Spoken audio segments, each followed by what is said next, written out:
বৈষম্য বিরোধী ছাত্র আন্দোলনের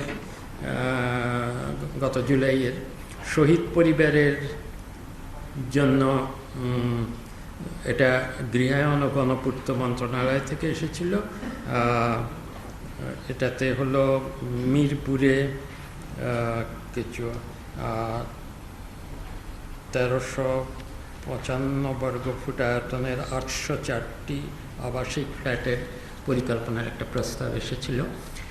এটা একটা ভালো উদ্যোগ বলে আমরা মনে করেছিলাম, কিন্তু এটা আমরা এখন গ্রহণ করিনি। তার কারণ আমরা এটার কাগজপত্রগুলো দেখে আমাদের মনে হয়েছে এটার যথাযথভাবে এটার খরচের মূল্যায়ন হওয়া উচিত টেন্ডারে যাওয়ার আগে। এছাড়াও আরেকটা খুব গুরুত্বপূর্ণ বিষয় হলো বিভিন্ন মন্ত্রণালয় থেকে বিভিন্ন ধরনের সাহায্য এই পরিবারগুলোর মধ্যে আসতে থাকলে কোথায় যে ফাঁক আছে আর কোথায় যে দুটো একত্র হয়ে যাচ্ছে ওগুলো বোঝা যাচ্ছে না। কাজেই এখন থেকে আমার মনে করছি এই প্রকল্প এবং আরও প্রকল্প আছে।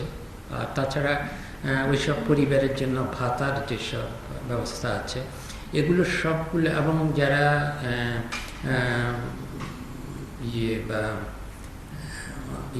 পঙ্গু হয়েছেন তাদের পঙ্গুদের জন্য যেই সব সাহায্য দেওয়া হচ্ছে এগুলো সবগুলোকে এক জায়গায় এনে সমন্বিত করা উচিত, এবং সেখান থেকে তখন ঠিকভাবে এটাকে কতদূর কি করা যায় এটা ঠিক করা উচিত। যেমন আবাসিক এই সুবিধাটা দিতে গেলে এখানে উত্তরাধিকারের প্রশ্ন উঠবে। শুধু ঢাকাতেই, মিরপুরে কেন?